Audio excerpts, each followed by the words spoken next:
ओम श्री निताई हरि बोल। श्री युगल सरकार की जय। मानसी पूजा अर्चन मार्ग में कहीं कहीं मानस पूजा का भी विधान पाया जाता है, जैसा कि पद्म पुराण उत्तरखंड में कहा गया है। साधारणी ही सर्वेषां मानसेज्या नृणाम प्रिया। प्रिय लगने वाली मानस पूजा सभी मनुष्यों के लिए निश्चित रूप से सामान्य नियम है, अर्थात इसे अवश्य करना चाहिए। कारण मानस पूजा ही अर्चन अंग को सासंगता प्रदान करती है, अर्थात इसके निपुणता पूर्वक साधन से भजन में साक्षात प्रवेश प्राप्त होता है। गौतमीय तंत्र में कहा गया है, सन्यासीनां मुमुक्षूणां मान सोपहर्ति परम। मोक्ष चाहने वाले सन्यासियों के लिए मानस पूजा श्रेष्ठ है। श्री नारद पंचरात्र में मानस पूजा की महिमा बताते हुए श्री नारायण ने कहा है, अयम यो मानसो योगो जरा व्याधि भयापहा।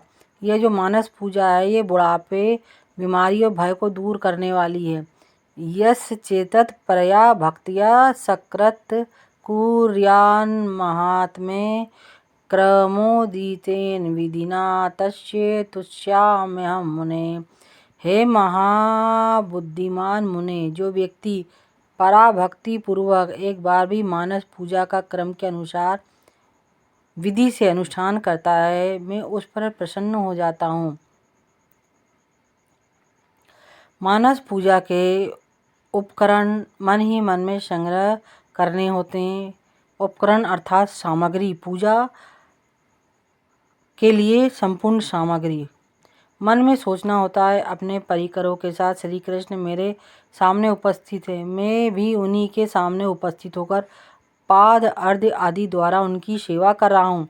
सोने के थाल आदि में अपनी इच्छा के अनुसार उपकरण आदि पूजा सामग्री सजाकर उनसे उनकी पूजा कर रहा हूँ, उनकी आरती उतार रहा हूँ, उन पर चामर झुला रहा हूँ, उनको पंखा कर रहा हूँ, दंडवत नमन परिक्रमा आदि कर रहा हूँ इत्यादि। बाह्य पूजा से पहले मानस पूजा करने की विधि है। अतः मानसी पूजा बाह्य पूजा की अपेक्षा अधिक फलकर और प्रभु प्राप्ति का सुलभ मार्ग है। बाह्य पूजा में तो मन विचलित रूप से काम करता है और चारों तरफ चित्त का भटकाव रहता है, परंतु मानसी पूजा में मन एकाग्र चित्त रहता है और प्रभु की निमग्नता में मगन रहता है। इससे प्रभु मानसी पूजा में अत्यधिक प्रसन्न होते हैं बाह्य पूजा की अपेक्षा। अतः शास्त्रों में मानसी पूजा को सर्वश्रेष्ठ बताया गया है।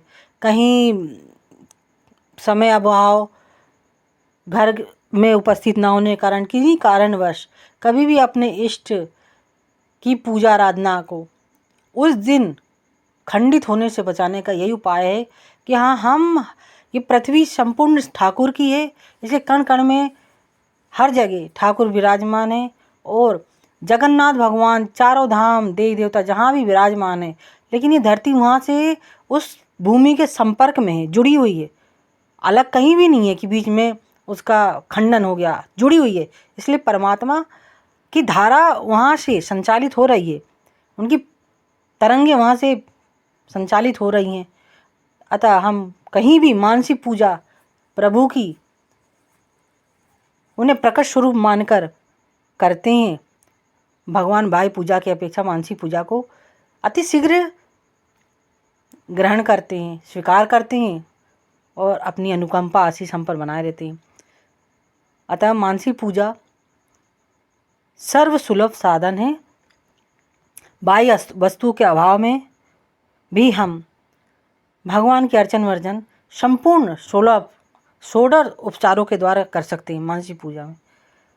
अतः उन प्रभु को बार बार वंदन है, नमन है, अपनी कृपा हमारे पर इसी तरह बनाए रहे। ओम शांति शांति शांति।